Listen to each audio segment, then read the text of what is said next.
everyone, and welcome to Read This Now, the weekly webcast where Brad, Gustafson, and I share two books that we love and we think you should read. When, Brad? Right now, Jen. Hashtag read this now. That's right. We don't call it Read This Later, do we? No, but I'm a little teaser, as they say in the biz. The book, I should have taken my own advice on the book that I'm going to talk about today. So, yeah. Oh, well, now you can't tease me like that. You're going to have to go ahead and start. So Okay. go for it. Okay. I think I heard about this book maybe from Julie Kirchner like a year or two ago, and you know what? It just didn't happen for a while, and then, in all honesty, I picked it up and I just didn't get into it the first few pages, and so I went to something else. But I circled back to it today, and I'm so glad I did. So I was going to mention this concept that you reminded me of from last week, the reading ladder. Am I using that term right? Yes. The reading ladder does not apply to what I'm going to talk about. I was thinking more of like a stream or a spring, because the last few books I've read feel like they've enhanced one another, almost like a good food pairing, like from the cartoon Ratatouille. Like you have certain cheeses and crackers together, and the experience is just better than eating them alone. So a couple weeks ago, I talked about Child of a Dream by Sharon Robinson. And then last week I mentioned the book is eluding me and it's back on the bookshelf. But anyway, the trifecta, along with this book I'm reading today, has been so rich and fulfilling, like a spring in me. I'm just loving it. So the book that I'm going to say, read this now, it's Brown Girl Dreaming. And I know you're probably thinking, yeah, Brad, told you about that one a while ago. But here are a couple things that really caught my attention. So somewhere right near the beginning, so right away, like the first page, it talks about February 12th, 1963. And that immediately triggered a lot of what I've been reading about in a couple of the books that I just mentioned. So it was really interesting for me to have a richer context and understanding from different books to fit this book and this story into. That made a huge difference for me, and it pulled me in. And that was on me to need to have that happen. And then there are a couple other things, aside from honestly just being so, I need to find a better word than magical, because it feels cliche, but that's kind of how her verse or poetry is. Jacqueline Woodson, like there's nostalgia, there's heart, there's feeling, it draws you in.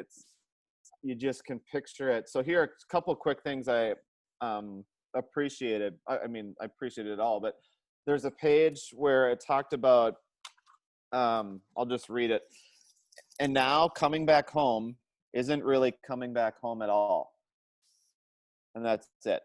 And now coming back home isn't really coming back home at all. And she was really kind of talking about how her family had, either some of them had passed away or others had moved like to New York City or wherever, and how just things change. It kind of loses, home feels different. And for me, that felt really similar, because I remember as being a little tyke, a kiddo, and like you go to your grandparents' house and it's just, there's nothing like it. You have all the aunts and uncles and cousins running around and the traditions, and now things change over the years and the people change for different reasons, right?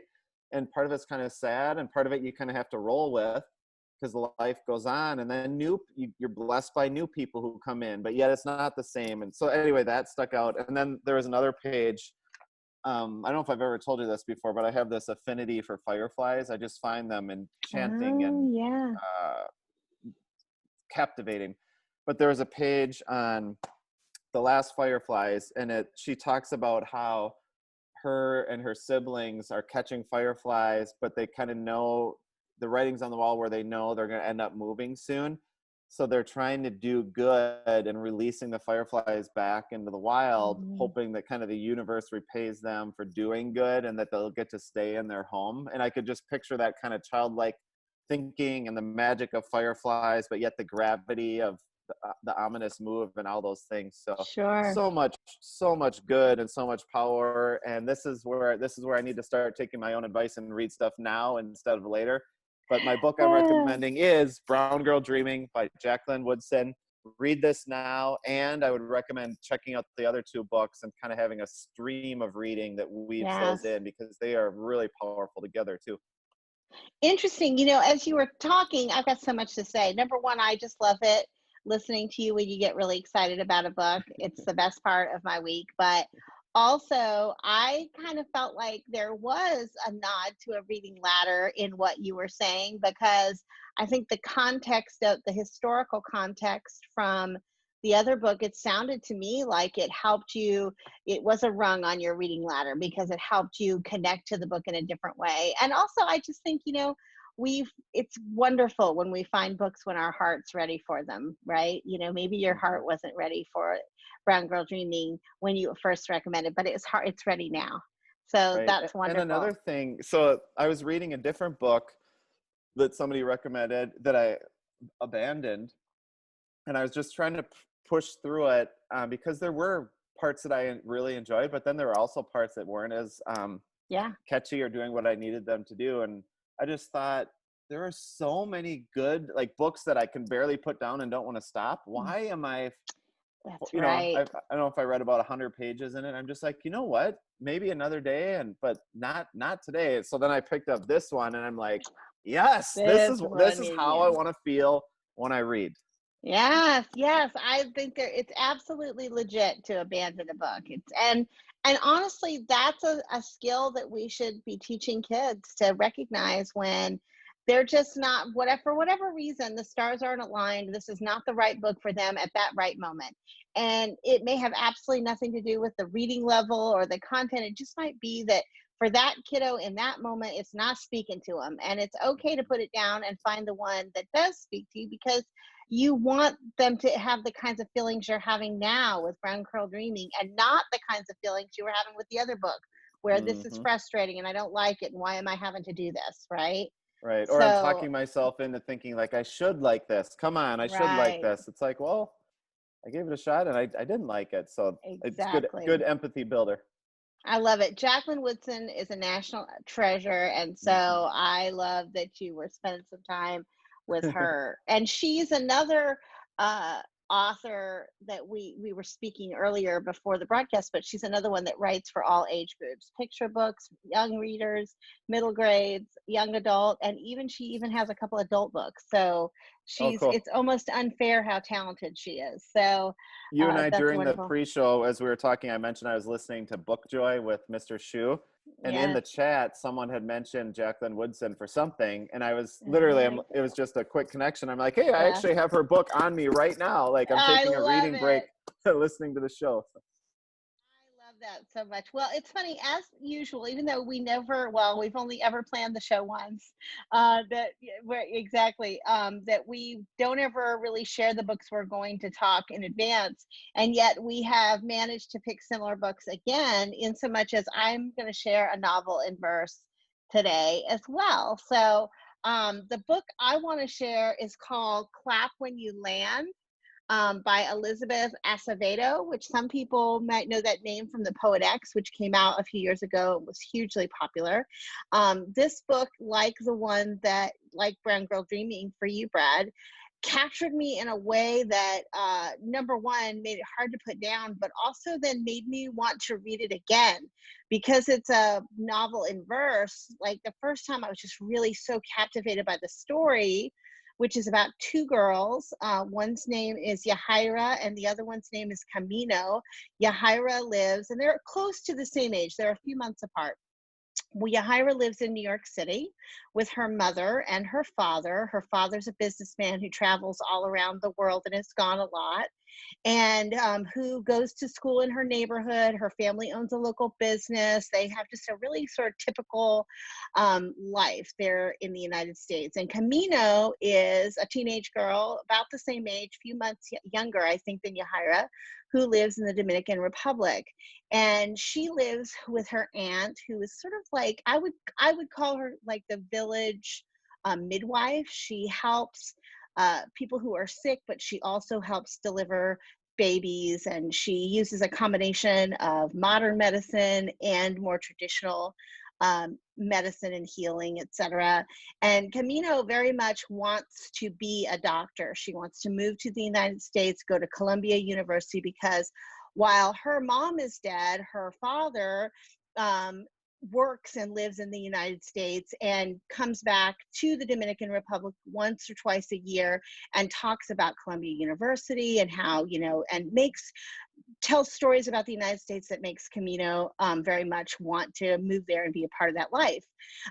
Rather, though, she's stuck in an area of high poverty and where her best friend, who is only 16, has just had her first baby, and she's being sort of pursued and harassed by what I would call a local gangster who's very much known for being in the drug trade and for helping out families, and then in payment taking the girls in the family and forcing them into prostitution. So she's afraid of the life that's ahead of her and really wants this other life.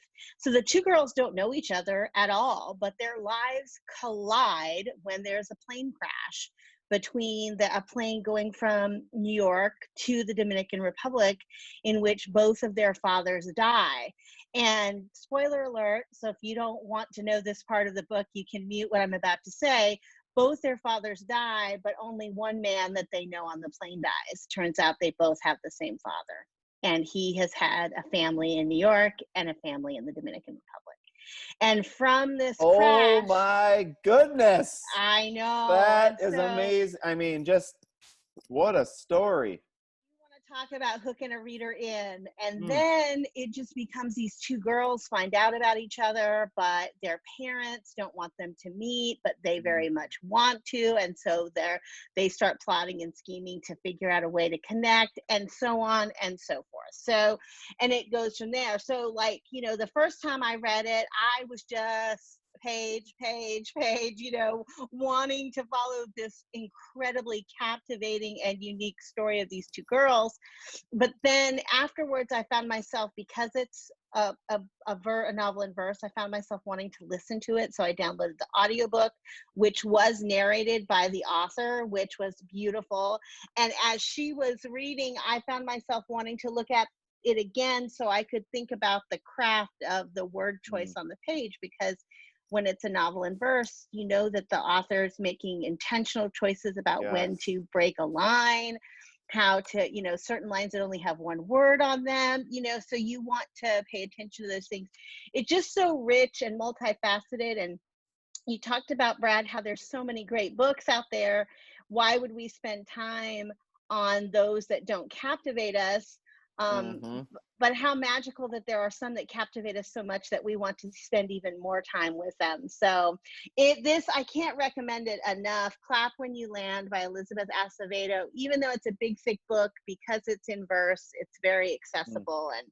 And I think readers are going to love this book. So, Jen, remind me the next time you say spoiler alert, I need to turn off all devices. I need to dial in, because you drop bombs. You don't mess around with your spoiler alerts.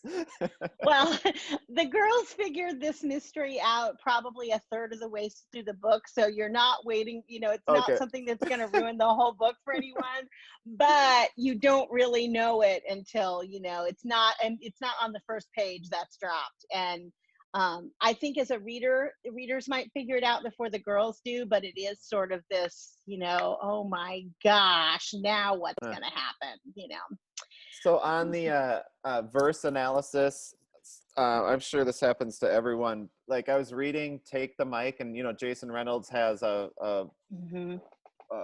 poem in there. And I've read it. I think I told you this a while ago. I've read it like 20 times, because I'm just like, I wonder what he meant, and take deeper and deeper and deeper. But there's a part in here, and I couldn't find the page as you were talking, and I didn't want to miss what you were saying, where I read it a few times, and I'm like, I think I know what she's getting. Like, that was really intentional. Like, staging, I think, is the word. I think she was using some staging in the line to mean something different than at face value, which is really, really deep and cool and beautiful. But I could see where you'd have to read some of the stuff a few times. And how cool would it be to listen to the author, or like have dinner with them and actually say, tell me about that. I know. That's one of the, that's the amazing thing about art, but I think books in particular, that they mean something very specific when the author puts them on the page, but then they become ours, and they mean something that might be parallel to or completely align with what the author meant, but might also be completely different and is still entirely valid because everyone who picks up that book owns it and experiences it in a completely different way. And yet we have the connection of having read it and been able to talk to one another about it. I mean, what a joyful thing. Hmm. Yes. Yes. Cool. Well, I have had a lot of joy today.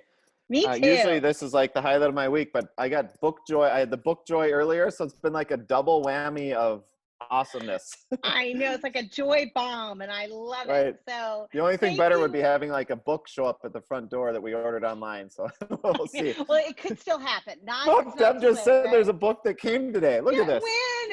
I love it. This is I not a love setup. it. I'm not going to open it now, but this is Uh, amazing. Okay. a little plug there. So thank you so much, Brad. If our, 3 viewers want to review this video or the list that we're keeping of all the books that we've recommended, where should they go?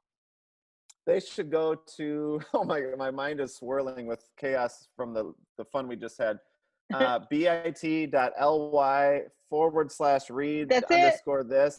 _this_now. And that's it, right? Very good. Well done, my Woo! friend. It was a test and you passed it. I hope Thank you. everyone It's has been a a little while great since week. I've had to say that. I know. And until next Tuesday, happy reading, everyone. Goodbye, friends.